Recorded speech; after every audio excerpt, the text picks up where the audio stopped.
Break के बाद आगे बढ़ेंगे। इंडिया न्यूज देख रहे हैं आप। सबसे पहले देश बात ईरान और इजरायल के बीच में बढ़ रही टसल की करेंगे, जहां सीज फायर को लेकर बात हुई, क्योंकि गाजा पर लगातार इजरायल का अटैक चलता रहा और इन सब के बीच में शांति वार्ता की भी खबर आपने सुनी होगी। लेकिन इन सब के साथ ही इजरायल की नापाक हरकत भी सामने आ गई है।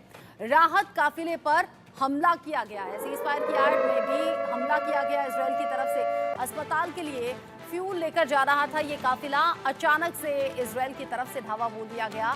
लोकल ट्रांसपोर्ट कंपनी में कई लोगों की मौत हो गई है। लोकल ट्रांसपोर्ट कंपनी के कई लोग इसमें जान गंवा चुके हैं। अस्पताल के लिए फ्यूल लेकर जाया जा रहा था इस काफिले में, अचानक से यहाँ इजरायल की तरफ से धावा बोल दिया गया और राहत काफिले पर यह हमला किया गया।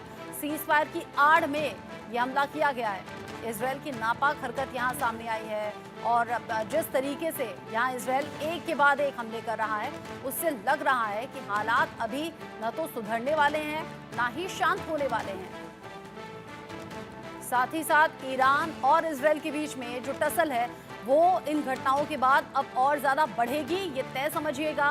क्योंकि ईरान हो या हमास हो, पहली शर्त ये रख दी गई थी कि गाजा में होने वाले हमलों को इजरायल रोक दे, ताकि आगे शांति वार्ता पर सहमति बन सके। सीज फायर पर जब बात बनी तो सीज फायर की आड़ में इजरायल ने कर दिया है यहाँ पर एक और बड़ा अटैक।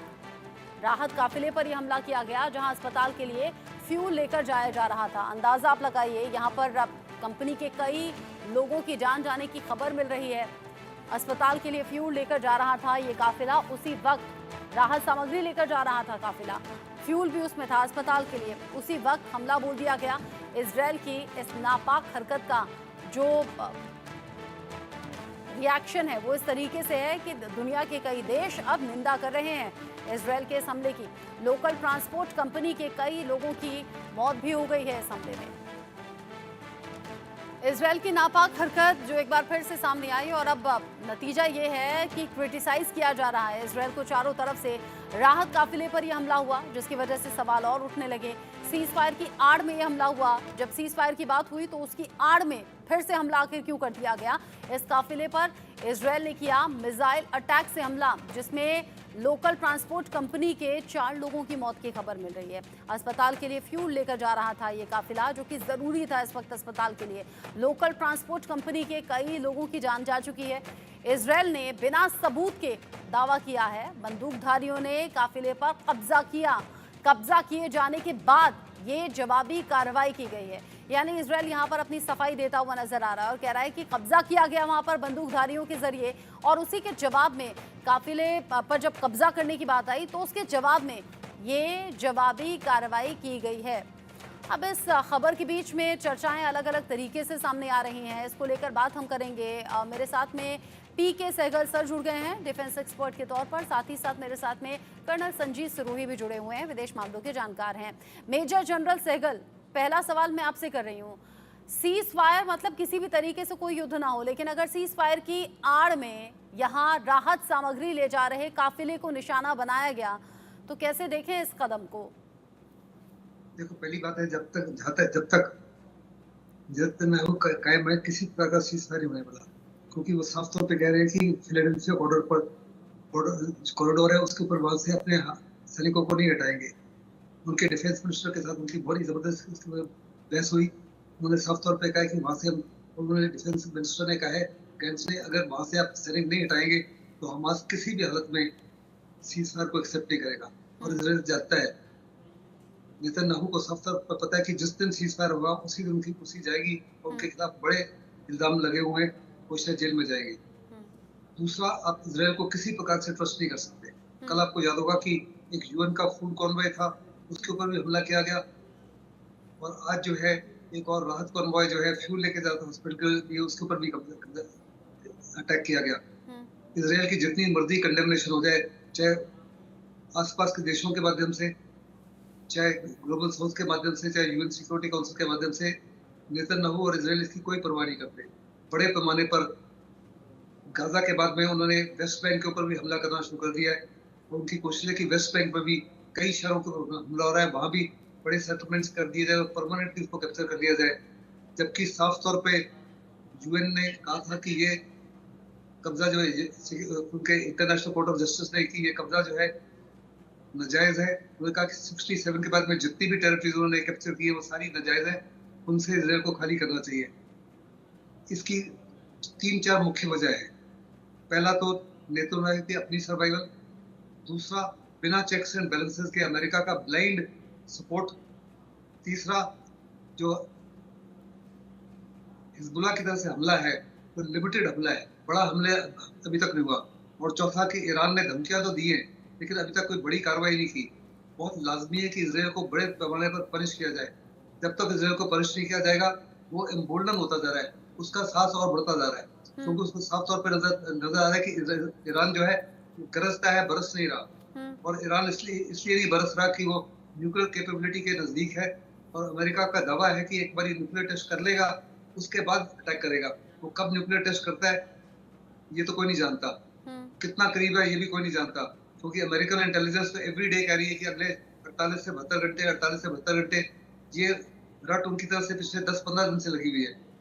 लेकिन ईरान साफ तौर पे जानता है कि अगर ईरान ने बड़ा हमला किया तो जबरदस्त रिटेलिएशन होगी इसराइल की तरफ से, ब्रिटेन की तरफ से और अमेरिका की तरफ से, और बहुत जबरदस्त नुकसान होगा। उस नुकसान पॉसिबल जो नुकसान को है वहां पे अपने आप को हर प्रकार से सुरक्षित करने की कोशिश कर रहा है, क्योंकि साफ तौर पे जानता है कि जिस माफी की सर्वेलेंस कैपेबिलिटी, जिस माफी की एयर कैपेबिलिटी, जिस माफी की इंटेलिजेंस गैदरिंग की कैपेबिलिटी अमेरिका के पास और इसराइल के पास में है, उस माफी की कैपेबिलिटी ईरान के पास नहीं है, ना ही उस माफी की कैपेबिलिटी हिजबुल्लाह के पास में।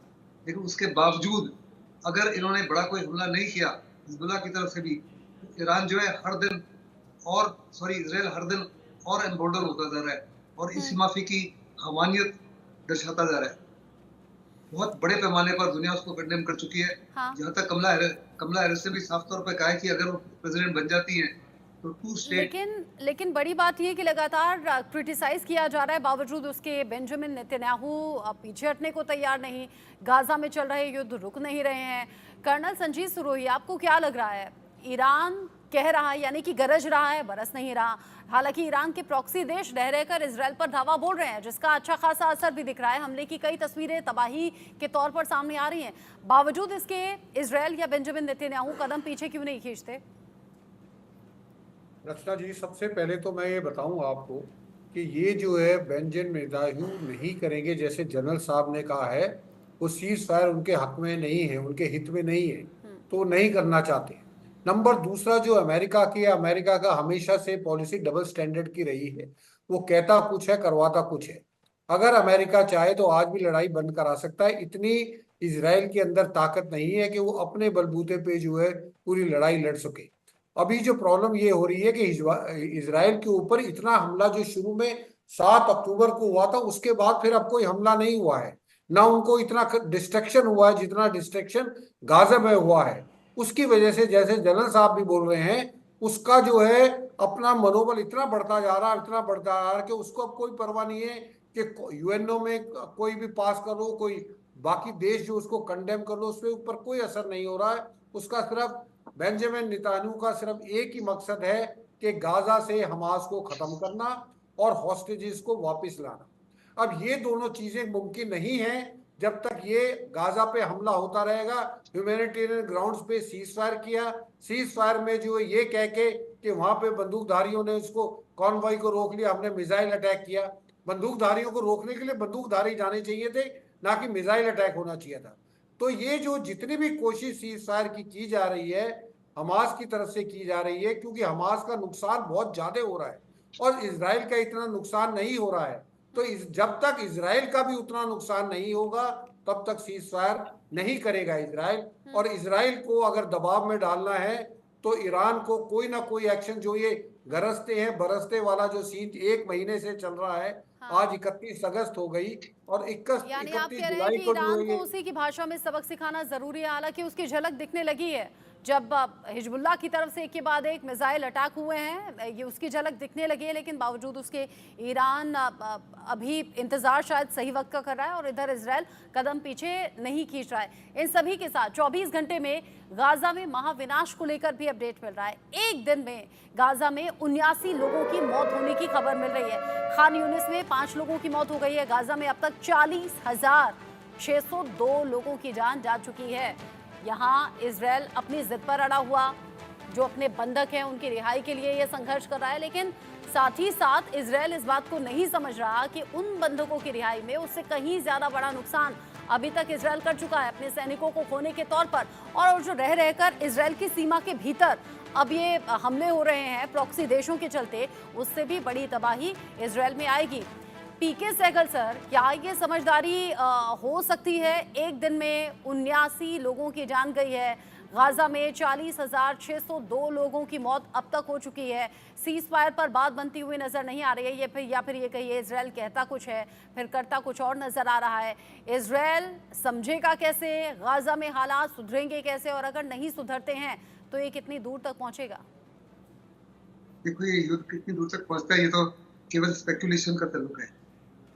नेतन्याहू जब तक वो जिंदा है, जब तक सत्ता कुर्सी पे बैठे हुए, किसी भी हालत में वो सीज़फायर एक्सेप्ट नहीं करेंगे। उनकी कोशिश होगी लड़ाई को जितना लंबा खींचा जाए उतना लंबा खींचे, क्योंकि जिस दिन लड़ाई खत्म हो गई नेतन्याहू की कुर्सी भी खत्म हो जाएगी और नेतन्याहू जेल में जाएंगे। वो साफ तौर पर जानते हैं कि उनके खिलाफ इंटरनेशनल वारंट ऑफ अरेस्ट भी है। वास्तव में भी समय आ गया, जिस माफी की हवानियत वो कर रहे हैं उन्होंने सारी लिमिट्स जो है हर प्रकार की, चाहे वो ह्यूमैनिटेरियन लिमिट्स हो, चाहे लिमिट्स कैसे क्रॉस हो गई हैं, ये मैं जल्दी से दर्शकों को बता दूं, आप अपनी बात यहीं से आगे बढ़ाइएगा। 24 घंटे के भीतर गाजा में महाविनाश कैसे सामने आया? 24 घंटे में गाजा में 79 लोगों की मौत हो गई, 77 लोग जख्मी हो गए। सेंट्रल गाजा में एक ही परिवार के 9 लोगों की जान चली गई। आप अंदाजा लगाइए, एक ही परिवार के 9 लोगों की मौत हो जाना। गाजा के 88% से ज्यादा क्षेत्र इवैक्यूएशन रेंज में है। पूरी आबादी गाजा के सिर्फ 11% क्षेत्र में रहने के लिए मजबूर अब हो गई है। गाजा में अब तक 40,602 लोग मारे जा चुके हैं। मतलब तबाही का मंजर आप समझ सकते हैं कि कैसे वहाँ के हालात हैं, कैसे लोग जान बचाने के लिए दर-बदर अभी जा रहे हैं, लेकिन वहाँ भी अपनी जान बचा नहीं पा रहे हैं। पीके सहगल सर, अपनी बात पूरी कर लें आप। लोग जो है बहुत बड़े पैमाने पर नुकसान पा चुके हैं। पूरा इंफ्रास्ट्रक्चर खत्म हो गया है, स्कूल्स खत्म हो गए, हॉस्पिटल खत्म हो गए, मॉस्क खत्म हो गए। हर प्रकार के जिंदगी को आगे चलाने के लिए जो जितनी भी आवश्यक चीजें होती है सब खत्म हो चुकी हैं और बहुत बड़े पैमाने पर वहाँ बीमारी फैलेगी, भुखमरी फैलेगी और डिजीजेस फैलेगी। पोलियो भी शुरू हो गया है और कई प्रकार की गंभीर बीमारियां शुरू हो जाएगी और लाखों की तादाद में लोग और मरेंगे। ये साफ तौर पर यूनाइटेड नेशन भी जानता है, यूएन सिक्योरिटी काउंसिल भी जानता है, अमेरिका भी जानता है और इसराइल भी जानता है। लेकिन उसके बावजूद किसी प्रकार से इसराइल इन हमलों को रोकने के लिए राजी नहीं है। तो ये तभी रुकेंगे जब एक तो अमेरिका उसके चाबी लगाएगा, दूसरा इसराइल के लोगों को एकजुट होकर इकट्ठा होना चाहिए और प्रेशराइज इतना करना चाहिए कि नेतन्याहू हटे। नेतन्याहू को बड़ा जबरदस्त सपोर्ट है फ्रॉम द रेडिकल्स भी नहीं चाहते अल्ट्रा रेडिकल जो है किसी प्रकार का सीज़फायर किया जाए जब तक बंधक नहीं वापस आते। और हमास किसी भी हालत में, उनका ओनली ट्रम्प कार्ड जो है बंधक है, किसी भी हालत में बंधकों को नहीं छोड़ेगा जब तक फुल एंड टोटल सीज़फायर नहीं होता और 100% इजराइल विड्रॉल नहीं होता वहां से। और साफ तौर पे गारंटी नहीं की जाती कि 2 स्टेट पॉलिसी को एक्सेप्ट करता है इजराइल। इट्स वेरी अनफॉर्चुनेट कि आसपास के जितने भी मुस्लिम नेशंस हैं, अरब नेशंस हैं, एक्सेप्ट फॉर कंडेमनेशन उन्होंने किसी प्रकार का कोई सपोर्ट नहीं लिया। इसके बावजूद कि वो जानते हैं कि उन्हीं के अरब लोग हैं, उन्हीं के पैलेस्टीनियंस हैं, उन्हीं के जाति के मुस्लिम्स हैं जो इतने बड़े पैमाने पर नुकसान पा रहे हैं। ना ही किसी प्रकार की उनको मदद की जा रही है, which is very very unfortunate. केवल और केवल मदद की जा रही है तो ईरान की तरफ से की जा रही है एंड इनडायरेक्टली चाइना की तरफ से और रशिया की तरफ से। मुझे नहीं लगता कि ये किसी भी हालत में युद्ध रुकने वाला है, क्योंकि जो इजराइल के मिलिट्री ऑब्जेक्टिव है कम्प्लीटली अनअचीवेबल है। ना तो वो वेस्ट बैंक में अचीव कर सकता है, ना ही वो गाजा में अचीव कर सकता है। उसके तीन बड़े लक्ष्य थे। हमास को हर प्रकार से खत्म करना, वो खत्म नहीं हो पाएगा। दूसरा, बंधकों को छुड़ाना। तीसरा, हमास को गवर्नमेंट से कम्प्लीटली अलग कर देना। None of them are feasible. साफ तौर पे उनके अपने मिलिट्री चीफ्स के, उनके डिफेंस मिनिस्टर कह चुके हैं these are absolutely and totally unachievable. केवल और केवल अभी जो प्रेशर डाल सकते हैं वो अमेरिका डाल सकता है। और अगर अमेरिका के प्रेशर को भी एक्सेप्ट नहीं कर रहा, क्योंकि उनके नवंबर में इलेक्शन है, कमला हैरिस जो है साफ तौर पर कह रही है कि मैं हर प्रकार से इजराइल को सपोर्ट करती रहूंगी so that it is able to defend itself। वास्तव में डिफेंड क्या, Israel has been on the offensive right through। जो 7 अक्टूबर को हुआ वो हवानियत थी, लेकिन उसके बावजूद बात जो इसराइल ने किया है वो तो सुपर हवालियत है, एब्सोल्युटली एंड टोटली कंडेमनेबल है। लेकिन उस माफी की दुनिया कंडेम नहीं कर रही, उस माफी की उसके ऊपर इसराइल के ऊपर सैंक्शन नहीं लगा रही, उस माफी के हमले उसके ऊपर नहीं हो रहे जिस माफी के परिश्रम की आवश्यकता है। और जब तक इसराइल के ऊपर बहुत बड़े पैमाने पर नुकसान नहीं होगा तब तक इसराइल जो है बाज नहीं आने अब वाला। अगर इस बड़े नुकसान के बारे में आप संकेत दे रहे हैं कर्नल सिरोही, अगर इसराइल किसी बड़े नुकसान से पहले रुकेगा नहीं तो जाहिर सी बात है जो ईरान और इसराइल के बीच में टसल है या जो ईरान के प्रॉक्सी देश हैं वो इसराइल पर हमला करने से पीछे नहीं हटेंगे, क्योंकि जड़ वही माना जा रहा था। गाजा में इसराइल रुकेगा तो फिर शायद यहाँ भी गनीमत हो जाएगी, लेकिन वहां गाजा में अगर सीज फायर की आड़ में हमले कर रहा है तब तो और ज्यादा मुश्किलें इसराइल ने अपने लिए खड़ी कर ली हैं। देखिए बिल्कुल सही बात है, इसराइल जो है अगर नहीं रुकेगा तो ईरान के पास कोई ऑप्शन नहीं रह जाता। ईरान ने एक अपनी फेस सेविंग के लिए एक उन्होंने उसको उम्मीद थी कि अगर सीज फायर हो जाती है तो हम इसराइल के ऊपर हमला नहीं करेंगे। अब वो उम्मीद भी नज़र नहीं आ रही है, क्योंकि जो इसराइल की जो हरकतें हैं सीज फायर होने के बाद वो ह्यूमैनिटेरियन ग्राउंड पे जो हमले कर रहे हैं, तो उससे मुझे नहीं लगता कि आगे भी सीज फायर होगा। और अगर आगे सीज फायर नहीं होगा तो ईरान के पास कोई ऑप्शन नहीं है। अगर आपको उसको अपना फेस सेविंग करना है, उसको अगर मुस्लिम वर्ल्ड में अपनी इज्जत बढ़ा रखनी है तो उसको कोई ना कोई काम करना पड़ेगा, चाहे वो डायरेक्ट हमला करके करे चाहे वो प्रॉक्सी से करे। अभी ये जो प्रॉक्सीज भी हमला कर रही हैं, हिजबुल्ला भी जो 300 रॉकेट एक दिन में मार रहा, उनका इसराइल के ऊपर खास असर नहीं हो रहा। इसराइल का एयर डिफेंस सिस्टम, आयरन डोम सिस्टम इतना मजबूत है कि एक आध कोई मिसाइल या कोई ड्रोन वहां पे पहुंचता है, बाकी सब के सब डिस्ट्रॉय हो जाते हैं। तो जब तक प्रॉक्सीज, हिजबुल्ला, हौतीज और हमास ये सारे के सारे मिलकर इसराइल के ऊपर हमला नहीं करेंगे, इसराइल को जब तक ये नहीं लगेगा कि अब जो है हमारे ऊपर बहुत ज्यादा खतरा मंडरा रहा है, इसराइल रुकने वाला नहीं है। और जहां तक अमेरिका की बात है, अमेरिका के इलेक्शंस की वजह से अभी जो ये डेमोक्रेटिक गवर्नमेंट है जो बाइडेन की, इनको भी नहीं पता लग रहा है क्या करे, क्योंकि अगर वो विड्रॉ कर लेते हैं तो इलेक्शन की वजह से वो उनका वहां पे बुरा हाल होगा। अगर वो सपोर्ट कर रहे हैं तो उसका भी क्योंकि डेमोक्रेटिक गवर्नमेंट, कमला हैरिस या जो बाइडेन वोटर्स को क्या बताएंगे उन्होंने क्या हासिल किया इसराइल में। ये ह्यूमैनिटेरियन ग्राउंड के ऊपर इतना बड़ा नुकसान हो रहा है पैलेस्टीनियन का, सीज फायर उनसे करवा नहीं पा रहे, तो उनका क्या उन्होंने अचीव किया है। तो ये सारा का सारा मामला जो है इलेक्शन से जुड़ा हुआ है और अमेरिका की मजबूरी है कि उसको सपोर्ट करना पड़ रहा है इसराइल को। नहीं तो अमेरिका जो है, अगर आज अमेरिका चाहे तो इसराइल की लड़ाई कल, इसराइल और हमास की लड़ाई कल बंद हो सकती है। यानी कि अमेरिका के सपोर्ट की वजह से ये युद्ध अभी जिंदा है और आगे रह सकता है। अच्छा, एक और बड़ा अपडेट मिल रहा है। गाजा के बाद वेस्ट बैंक में इसराइल ने किया है बड़ा हमला। हमले में हमास कमांडर की मौत हो गई है। इजरायली सेना ने ये बड़ा दावा किया है। वेस्ट बैंक में तीसरे दिन एक बड़ा ऑपरेशन चलाया गया था। यहाँ वासिम हजेम जेनिन में हमास का प्रमुख था और इस युद्ध में मारा गया, यानी कि इस हमले में मारा गया। फिलिस्तीनी क्षेत्र में गोलीबारी की खबर है, बमबारी वहां पर हुई और इसी गोलीबारी और बमबारी में शामिल था। और ऐसे में जब एक और कमांडर की जान चली गई है, ऐसे में हमास के कमांडर की मौत होना ये हमास को और ज़्यादा बौखला सकता है। हमास चीफ हानिया की जिस तरीके से जान गई और जिससे ईरान भड़का हुआ था, यानी इस आग में घी डालने का काम इस हमले की वजह से हो चुका है। यानी कि इजराइल अपनी मुसीबत बढ़ा चुका है और ईरान और ज़्यादा बौखलाता हुआ यहाँ से नजर आएगा। इजराइल का वेस्ट बैंक संहार जिस तरीके से अभी तक सामने आया है, यानी कि वेस्ट बैंक में जिस तरीके से इजराइल ने धावा बोला है, गाजा के बाद वेस्ट बैंक में ये बड़ा हमला कहा जा रहा है। इजरायली हमले में हमास कमांडर की मौत हो गई है। इस्लामिक आंदोलन हमास के एक स्थानीय कमांडर को मारा गया। यहाँ इजरायली सेना ने कमांडर की मौत का दावा किया है। वेस्ट बैंक में तीसरे दिन एक बड़ा ऑपरेशन चलाया गया था। वासिम हजेम जेनिन में हमास का प्रमुख मौजूद था। फिलिस्तीनी क्षेत्र में गोलीबारी हुई, बमबारी हुई, जिसमें कि ये शामिल था। दो जो बाकी बंदूकधारी थे उन्होंने कार से भागने की कोशिश की। इजरायली सेना वो एक ड्रोन अटैक में मारे गए। इजरायली सेना ये दावा कर रही है कि ड्रोन अटैक में ये कमांडर मारा गया है। कार में हथियार, विस्फोटक, बड़ी मात्रा में नकदी भी बरामद हुई है। हमास की ओर से फिलहाल इस पर कोई टिप्पणी हालांकि सामने नहीं आई है, जिस तरीके से पिछले दिनों हमास चीफ की जान गई, अब हमास के कमांडर का मारा जाना, ये बड़ी परेशानी यहाँ इसराइल के लिए खड़ी कर सकता है। जिस तरीके से हिजबुल्लाह कमांडर का मारा जाना, हमास चीफ का मारा जाना, और इसीलिए इसराइल पिछले कुछ दिन से इन परेशानियों को झेल रहा है कि कभी ईरान की तरफ से धमकाया जाता है तो प्रॉक्सी देशों से हमला होता है, और हिजबुल्लाह एक के बाद एक जो कई रॉकेट दाग चुका है, ये उसी का नतीजा है।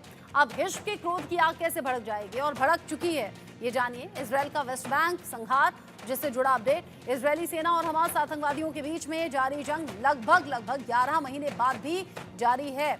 ये जंग जो इजरायल लेबनान सीमा क्षेत्र में चल रही है, हिजबुल्लाह के साथ भी झड़प की खबरें हैं। रह रहकर हिजबुल्लाह हमले कर रहा है। वेस्ट बैंक ऑपरेशन के पहले 2 दिन में 17 फिलिस्तीनी भी मारे गए, और ये जो संख्या है ये लगातार बढ़ रही है मरने वालों की। ऐसे में पीके सहगल सर, ये हालात अभी भयावह होते हुए नजर आ रहे हैं। उधर हिजबुल्लाह पहले से भड़का हुआ था, हिजबुल्लाह कमांडर के मारे जाने से, उधर हमास चीफ के मारे जाने से ऑलरेडी ईरान बौखलाया हुआ था। अभी एक के बाद एक और हमले, और इस हमले में मारा गया एक और कमांडर।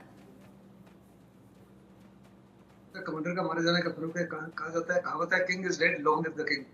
और 2 नए कमांडर खड़े हो जाएंगे, और वो उससे भी भयंकर होंगे, उससे भी खतरनाक होंगे, और इसराइल को उससे भी ज्यादा नुकसान पहुंचा सकते हैं। दूसरा, गाजा में बहुत बड़े पैमाने पर लड़ाई, तकरीबन जो मिलिट्री एम्स अचीव थे वो तो अचीवेबल नहीं हो सकते, लेकिन बहुत बड़े पैमाने पर उन्होंने विनाश कर दिया है। अभी वो बड़े पैमाने पर वेस्ट बैंक के भी 3 शहरों के ऊपर हमला कर रहे हैं। उनकी कोशिश है कि वेस्ट बैंक में भी इन एरियाज को कैप्चर कर दिया जाए, तो परमानेंट ऑक्यूपेशन कर दिया जाए। उनके सेटलर्स जो है वहाँ के लोगों को मार रहे हैं, उनके शीप्स को चोरी कर रहे हैं। कहा जा रहा है कल रात को इन्होंने 600 से ज्यादा शीप्स की चोरी की।